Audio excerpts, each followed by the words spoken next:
Okay, here's Shishkabob. This is his first day here at Hounds, his first full day. So this is a new experience from him. He's got to use his nose, eyes, and ears to figure out if he's safe and secure. And once he does, he's better now than he was last night. So he's already, we're going to move around. He looks at me, baby dog. He looks at me like I'm crazy. Whatever. This is the beginning of a journey for him. A journey. Good dog. When he comes to me, I love him. I don't talk. We're going to go inside and we're going to show lesson number 1. Okay, today is Wednesday, February something, 9th or 10th. This is my friend Shishkabob. Shishkabob, there is a dog under here. I'm not sure which end is which, but I think this is his head.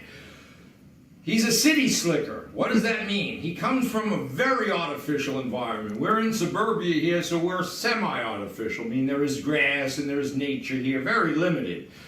So dogs have to, the first thing we have to teach the human to stop thinking with their executive brain and think with their mammalian brain. It's a simple brain that dogs can't process complicated information. We as humans have what we call intentional or unintentional blindness. We can block things out. Everybody looking at this knows this is a vacuum cleaner. You know that's a wheelchair. You know this is a mask. You know this is food. We know that, our human brain. Dog, oblivious to this. The first lesson we teach is thou shalt not pull, put tension on a leash.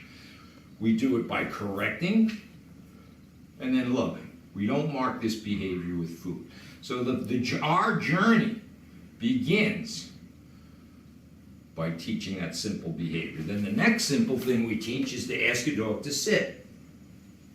I say his name. I don't get mad, sit. Dog sits. If you look at my energy here, I'm relaxed. I'm not yelling or screaming. So I said sit. I made a sound. And then I marked the behavior with love, not food. So we start out with a piece of rope, and we walk down the street. We don't let the dog pull. When I move, he walks. Good doggy. And I praise him. Good doggy. He has to understand this. And I'm keeping him on my, then I stop, and I ask him, sit. And then I love him.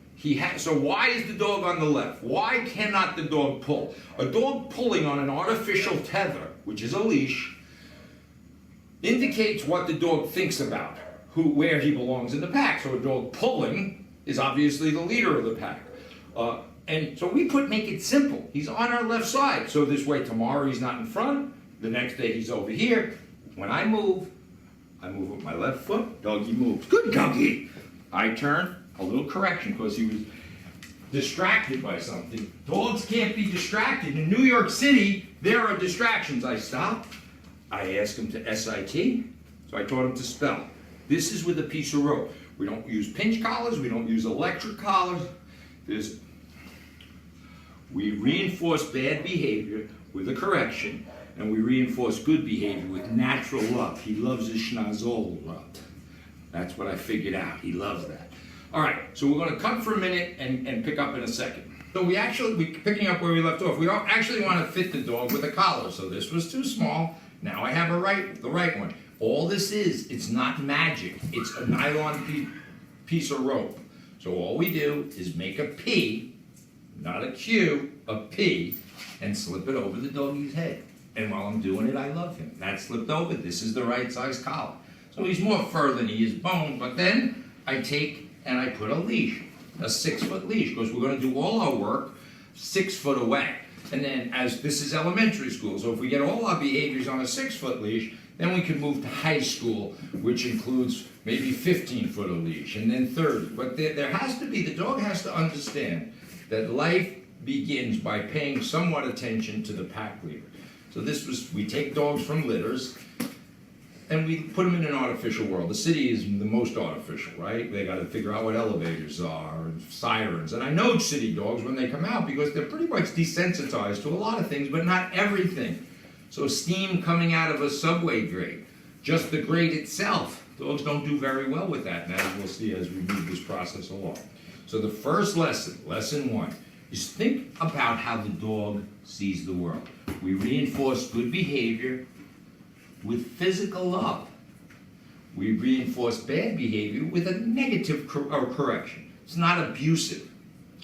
The only time in our world the dog gets a morsel of food is when he goes to his den. So all we're doing is mimicking nature. We're mimicking nature. This is not a cage, it's a den. We have dens in our home. We call them what? Dens. That's where people assemble, and they're comfortable. They're safe and secure in the den. So I love, love, love. So I want to demonstrate. Never tension on the leash. Never tension on the leash. This is tension. This is not. This is subtle. All right, so now I want him to have a treat. I want to give him a treat. What did we talk about yesterday? A high-value treat, whatever that is. To me, it was the pastrami sandwich that I got at Texas Deli yesterday. It was amazing. So I make a sound. I'm relaxed. Leash and collar is always on. Say his name. Shishkabob. Go place. Go place. Good dog. Go place. Go ahead. Go place. And I make him go place. You gotta go. This is day one, first thing. So putting him in there, he could look like he's falling into an elevator shaft. To you, it's a dog crate. To him, it could be the abyss. I mark that behavior by giving him a treat.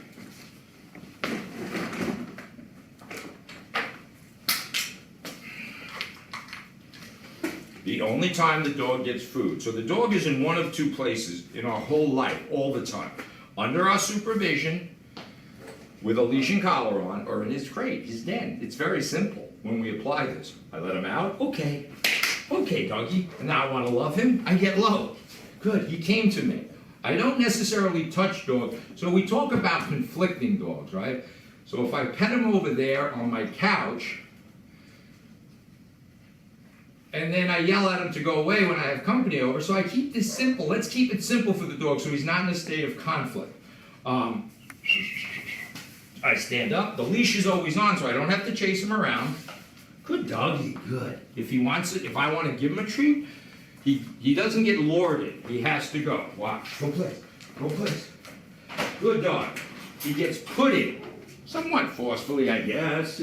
I call it definitely. There's no negotiating. Here you go. And once he knows that's his crate, hopefully in 10 days he's going to be beelining it. I let him out. Okay, he comes out. Now, I'm over here. Let's see, we talk about channel surf. What do you call this here? Counter. Counter surfing. So look what I got here. It's like he smells the food, he can't see it. He's sitting thinking he's going to get it, but he can't get it. Because it's my food, this is my turkey dinner we talked about. And if he's, watch.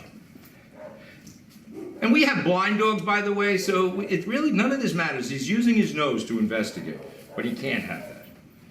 Now, let's say I want to give it to him, some turkey. Nothing wrong with that.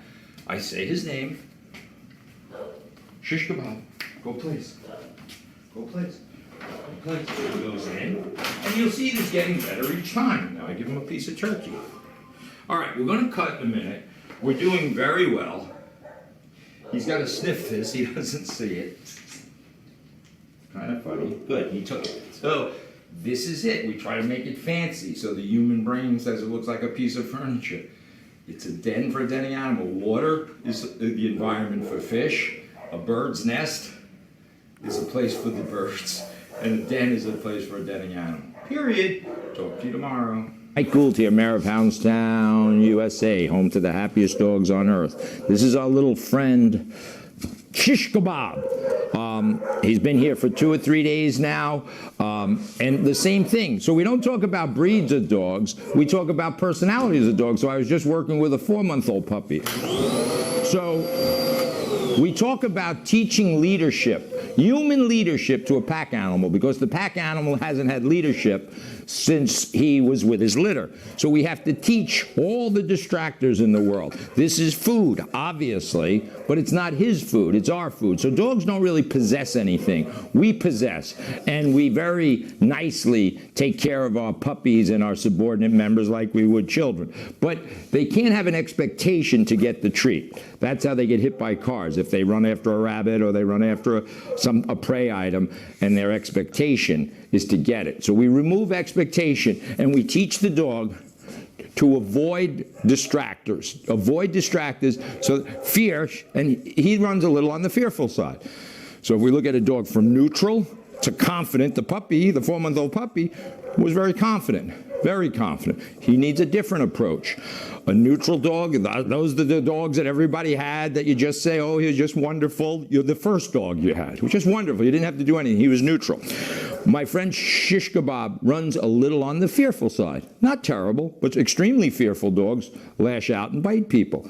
So he just needs a place in the pack. It's the simplest place to put him is on my left side. I walk with my left foot, he walks. I turn, he turns. He's distracted by the puppy. Good doggy, good doggy. I ask him to SIT. We taught him to spell. Right foot teaches him to STAY.